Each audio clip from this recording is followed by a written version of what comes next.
ఈ కాలక్షేపం ఏదైతే ఉందో ప్రజలు అన్ని గమనిస్తున్నారు. ప్రజలు విఘ్నులు, చైతన్యవంతులు. పెద్ద ఆయన కేసీఆర్ గారిని 2 సార్లు తెలంగాణ ప్రజల చేత ఎన్నుకోబడ్డ ఒక పాపులర్ ముఖ్యమంత్రి. ఇవాళ తెలంగాణలో మనం ఉన్నామంటే ఆ తెలంగాణ సాధనకు ప్రధాన బాధ్యుడు, ప్రధాన నాయకుడు, ఉద్యమ సూర్యుడు కేసీఆర్. అట్లాంటి కేసీఆర్ గారి మీద మీరు చేస్తున్న ఈ చిల్లర ప్రయత్నాలు ఏవైతున్నాయో ప్రజలు గమనిస్తున్నారు. అన్ని గుండెల్లో పెట్టుకుంటారు. సరైన సందర్భంలో కాళోజీ గారు చెప్పినట్టు ఉప్పు పాతర వేసే బాధ్యత కూడా ప్రజలు తీసుకుంటారు.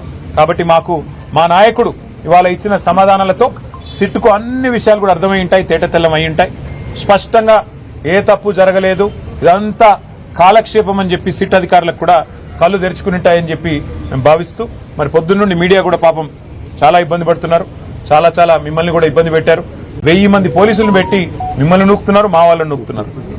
అసలు 1000 మంది పోలీసులు పాపం ఆ కోటిలో దొంగతనాలు జరిగే కాడో 5గురున్నా దొంగతనాలు జరగవు.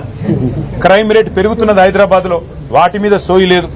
ఎక్సైజ్ కానిస్టేబుల్లను గంజాయి స్మగ్లర్లు తొక్కుతుంటే సోయి లేదు. ఆ 1000 మంది పోలీసులను అక్కడ పెట్టి రాష్ట్రంలో శాంతి భద్రతలు పరిరక్షించాలని కోరుతూ మీడియాకు కూడా ప్రత్యేకంగా ధన్యవాదాలు.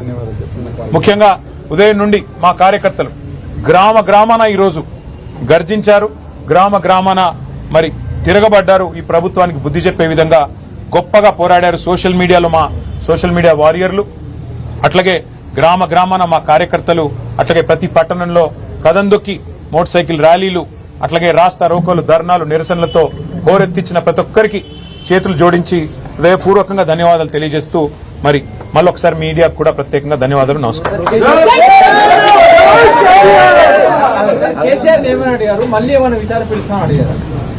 కేసీఆర్ గారిని ఏమడిగారు అంటే మీరు అయితే కేసీఆర్ గారిని అడగాలి, లేదా సిట్ అధికారులను అడగాలి. నాకు తెలిసినంత వరకు కేసీఆర్ గారిని అడిగింది స్పష్టం ఒకటే, ట్యాపింగ్ జరిగిందా అని అడిగారు. అలాంటిది ఏది జరగలేదు, అంతా బోగస్ సృష్టి అని చెప్పింటారు. ఎందుకంటే మమ్మల్ని అదే అడిగారు, బహుశా కేసీఆర్ గారిని కూడా అదే అడిగింటారని నేను అనుకుంటున్నాను.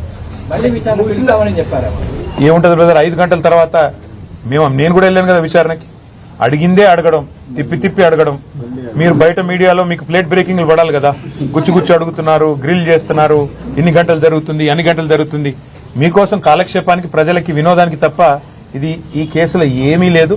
నేను మొన్న చెప్పాను, మళ్ళీ చెప్తున్నాను, it's absolutely a silly case, it's a frivolous case. జరిగింది ఏమీ లేదు తప్పు. కాబట్టి వారు మళ్ళీ పిలిచేది ఉంటుందని నేనైతే అనుకోను వ్యక్తిగతంగా. బట్ మళ్ళీ పిలిస్తే మళ్ళీ పోతాం, మళ్ళీ సహకరిస్తాం, మాకేమీ నష్టం లేదు, మీరు చేసిన తప్పేమీ లేదు. Thank you. మహేష్ కుమార్ గౌడ్ గారిని నేను ఒకటే అడుగుతున్నా, రాహుల్ గాంధీ గారిని, సోనియా గాంధీ గారిని ఈడీ విచారణకు పిలిస్తే మరి రాజ్ భవన్ ముందు మీ ముఖ్యమంత్రి మీరు ఎందుకు పోయి ధర్నాలు చేశారు? మేము కూడా గందుకే ధర్నా చేసినాం. మా నాయకుడిని మరి ఇక్కడ పనికిమాల విచారణల పేరిట పేల్చి వేధిస్తే అది కూడా తెలంగాణ సాధించిన ఉద్యమ నాయకుడు, ఉద్యమ సూర్యుడు